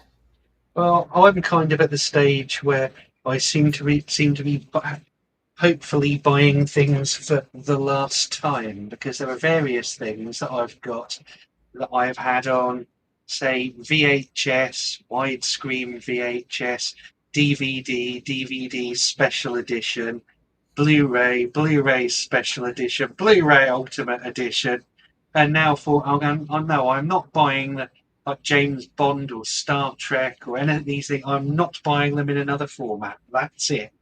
You're going to, yeah, at the end of all of this, they want you to have at least 5 different versions. Sis Sister is, yes, I'm your Laserdisc girl. Thank you. Okay. I knew someone here had the Laserdiscs. I think we've got a couple of people who've said they've got laser discs, though whether they actually play them Oh, anymore. yes. Yeah. Oh, so yeah. Um, Calbot, yes, I have over 2,300 Blu-rays. Just ordered a region-free 4K Blu-ray 3D player too. Also have a lot of DVDs and a few laser discs Yeah, too. I mean, That's the key to have a player. yeah, my main player is I've got a Panasonic UB9000, which is uh, region free 4K, but it's been modded so it's region free on Blu-ray too. Yep, that sounds like the same one I have. And Great big, it eventually, a great big metal box from Panasonic. exactly, it gets to the point where you need that. You need a region free player. Um, Even this little thing is modded to be region free. nice, My nice. 15-year-old Sony.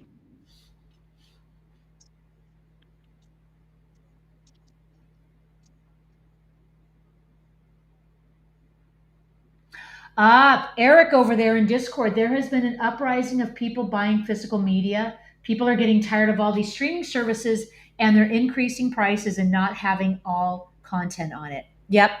And it is getting to the point where these streaming services have to now disclose that just because you bought something doesn't mean you own it. You own unlimited access to it. So we can take it out the library at what you any time. what you've actually bought is a license to watch it. Exactly. That's But it. in practice, if you've bought that license on something like Amazon or YouTube, it's not going to go away because as long as those companies aren't going to go away, and I've had titles I've brought on Amazon that aren't available for you to buy on them anymore, but my copy is still there and I can still view it in my Amazon library.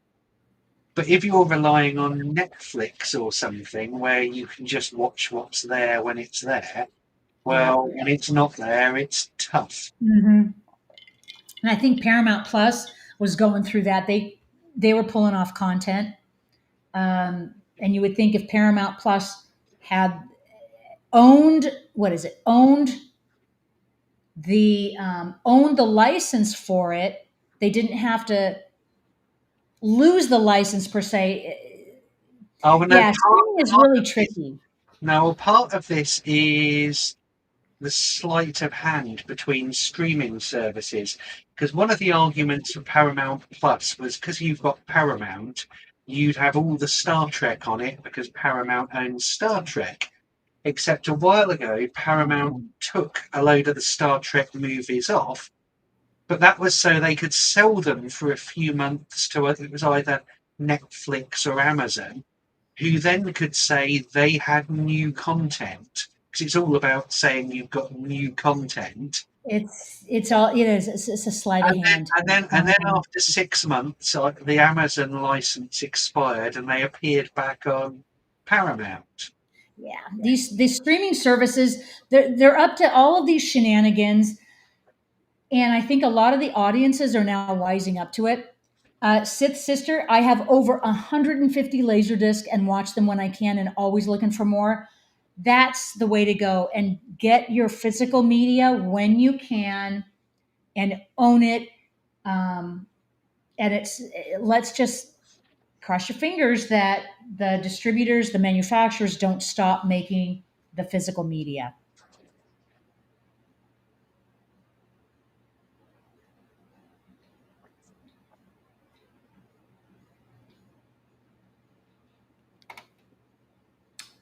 This scene.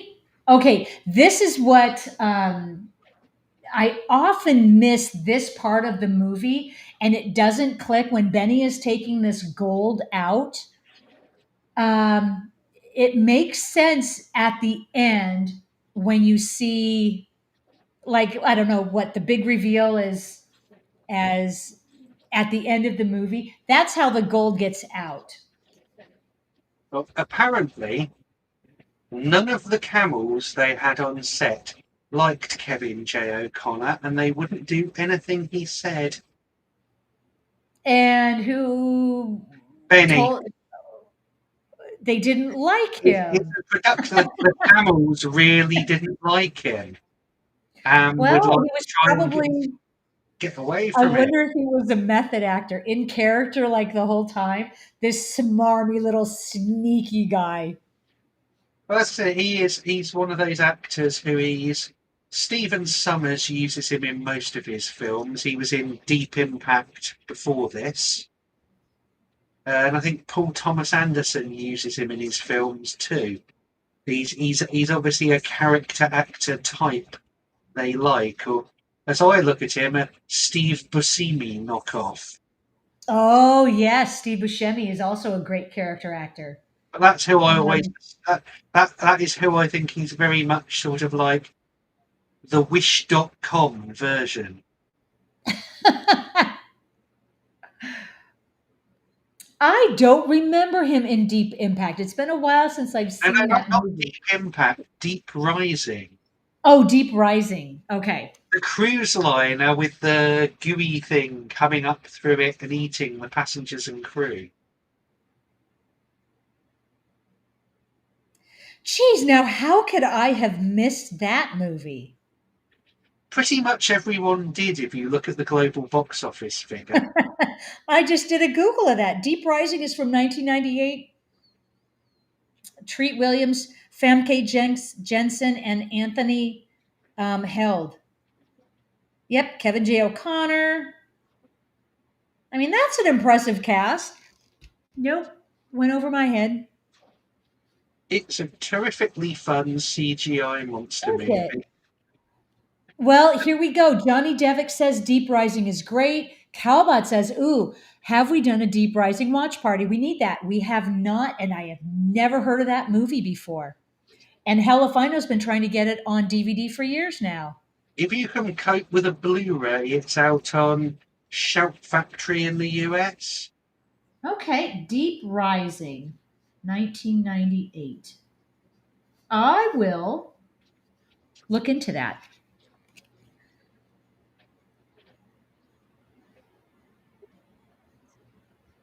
Release date January 30th, 1998.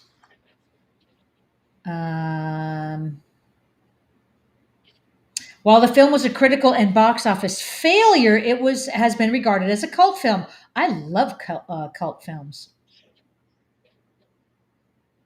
All right, guys, I wrote it down. And it was intended to lead into a remake of King Kong. But obviously that didn't happen because it bombed at the box office.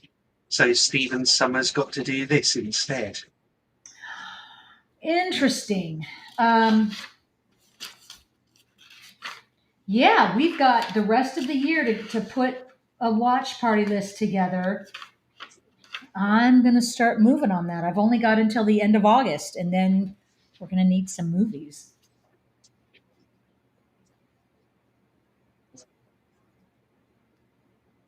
So now we've got all the other mummies that have come to life. And I think it was because of, did I miss the part? Did Emotep, he spoke something and now all the dead are rising, right? Or was it from the book? But the dead are rising.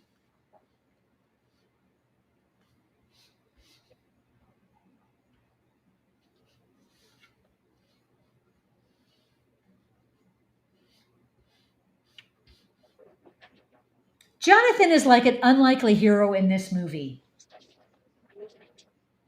He kind of screws up, but he did kind of save the day, I think.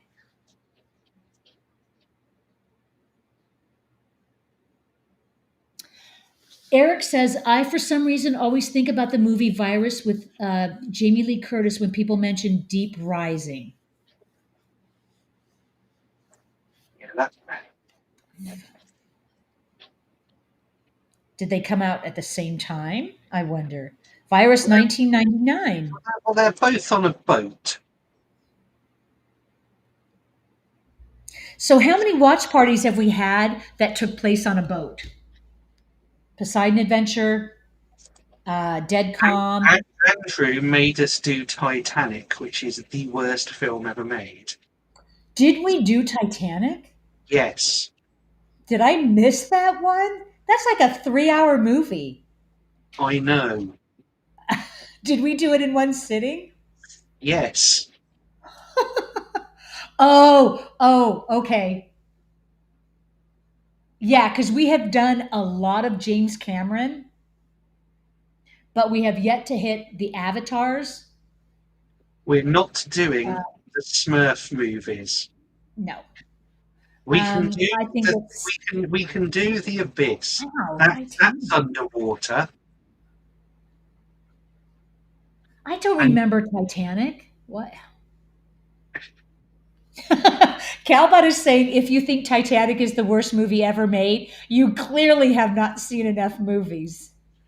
I have seen many movies and waiting 3 hours for a chuffing ship to sink while an unconvincing cross-class romance happens Yeah, that's while funny. Irish people do jigs is bad. Hella Fino is saying Smurfing no, and Hella, yeah, and then what the We are Smurf? not doing dances with Smurfs. This is with Smurf, aka Avatar. Well, I will say this about Titanic: the ship made for a very good star of the movie.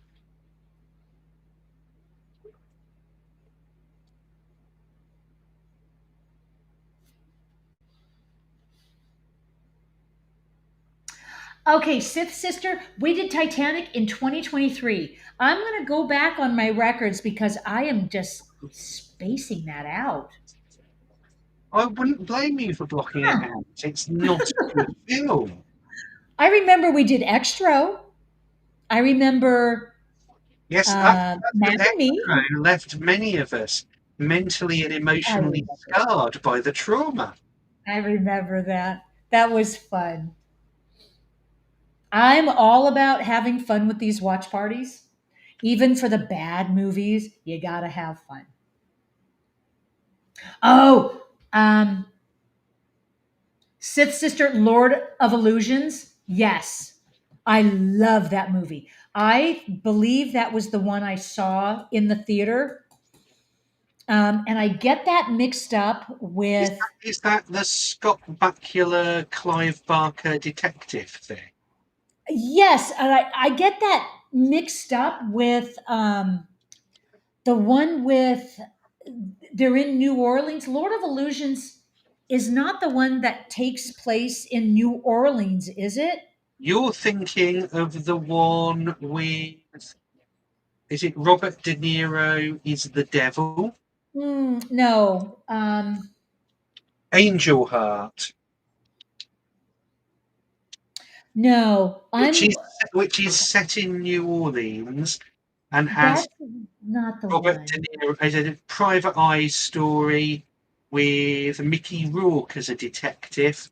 Mm-mm. Robert De Niro is Um, his client, and Robert De Niro is, spoilers, Satan. nope, not that one. It's Lord of Illusions and, oh God. Okay. We're at the, you know what, we're at the pinnacle of the movie and they're about to kick some ass.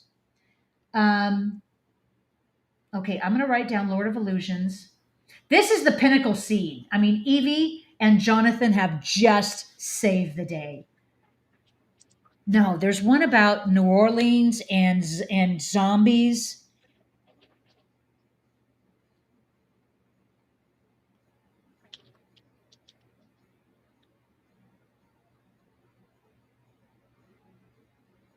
Bill Pullman, I think, was in it. Serpent in the Rainbow. That's it. Serpent in the Rainbow. That's not about New Orleans, that's about Haiti. Oh yeah, Haiti. New. I thought it was New Orleans. Okay, Serpent in the Rainbow. I would not have gone for I that with a kept saying New mention of, Orleans. given that it's not set in New Orleans, it could not leap to mind as a New Orleans You movie. know, it just goes to show I've seen these movies a long time ago, and I got them all mixed. So it's kind of sad. I kind of feel bad for Emotep dying again, And but he did they kind of was a ever dick. did they ever He was do kind a of a dick. Serpent and the Rainbow watch party? 'Cause I know that No, I was don't. that was in, I No, think, In Search of Darkness 3. right. And I think they did Lord of Illusions in Search of Darkness, but I don't think we've ever done watch parties of those two. Right. How could we do Titanic and not Lord of Illusions? Really? Andrew liked Titanic and got all teary eyed about the romance and the drama Yeah. when I just wanted the goddamn ship to sink. Yeah. We all knew the ship would sink. Yes, I We didn't want all. to wait 3 hours for it. Or the revelation that the character Rose was the most evil person in humanity. Yeah, don't get me started. Don't get me Knowing that started with everyone Rose. was What an idiot. searching for this treasure and just And she throwing had it it in her freaking. overboard at the end. Yeah, she had it in her freaking pocket the whole time. Um,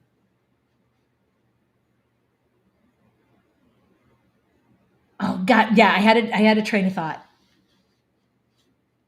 Yeah, Eric, there are a lot of classics we did not do watch parties for. Yep. And you know what? There was a definite structure when Creator VC did these watch parties. There was a definite structure to it, and I totally understood why they did what they did. But the best part of us doing it, and for me kind of taking it over, is that those rules no longer apply. Yep, bye bye, Benny. Sorry, best line. And now Benny is kind of getting his due. And like I had made a comment before, I almost want to like be sad at this, but then it's just so comical. Bye bye, Benny. I think that's the third time he said goodbye, Benny, in the movie. Goodbye. Bye bye, Benny. Alex is saying best part of seeing that movie Titanic in theaters was that it was with my high school class and we were all laughing through much of it. Oh, Mr. Furzel, Marx Brothers movie. You know, that takes us back. Marx Brothers. I'm not opposed to it. Those were back in the day when they would make shorter movies. Uh oh. Bye, Benny. I bet he's shaking it for real. That did not look like he was acting, like he worked himself up into such a state that his body was just naturally shaking.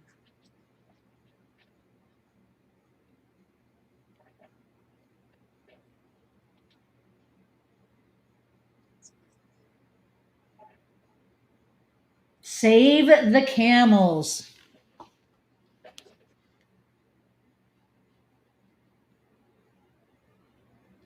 Yes, Miss Swift, a Haitian revolution was a big part of the serpent in the rainbow.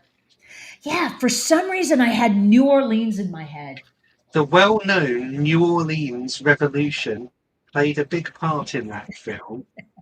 Exactly. The revolution of New Orleans. It's well Oh, known that Laurel Hardy. the New Orleans secret police nail visitors' scrotums to the table. Well, no wonder I kept saying New Orleans. Couldn't think of the movie. It had nothing to do with New Orleans. Yay, the Magi saved the day. Yay. And I guess now he's telling them they all did well and all is well in the world.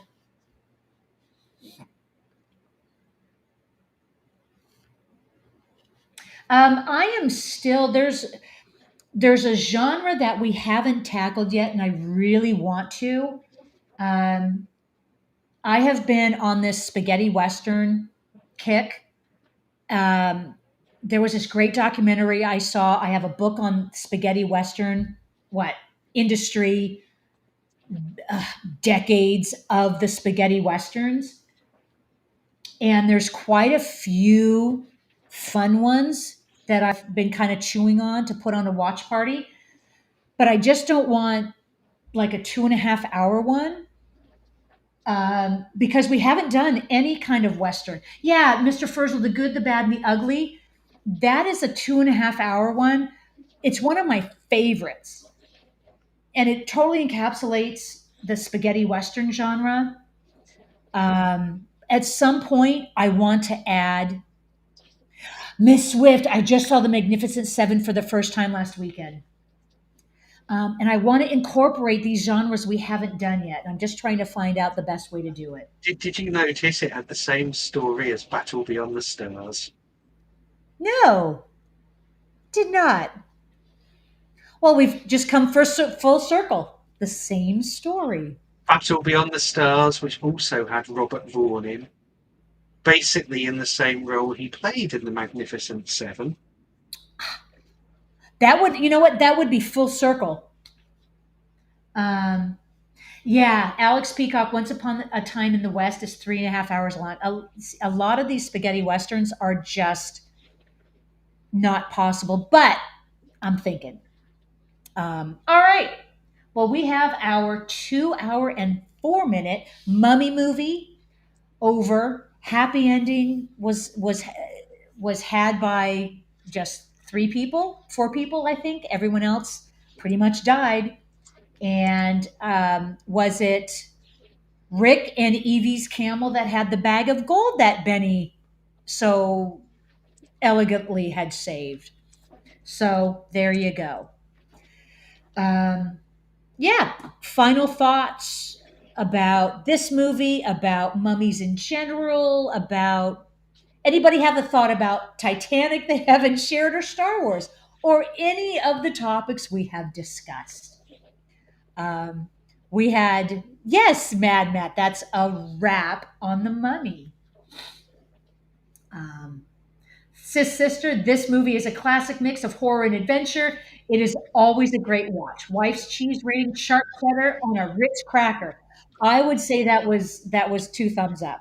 Um, yes, Helafino says great action adventure flick. Um, and let's see. Yep, Calvin, I see what you did there, Matt. Yeah, Mr. Furlzo says fun movie in the vein of the indie movies. Yeah, in a lot of ways, I hadn't really put that together, but in that regard, it was very much like the first Indiana Jones, if not the second and the third, the same style. Um, yeah, so there you have it. We have another successful watch party under our belt. We're going to be doing it again next week with District 9.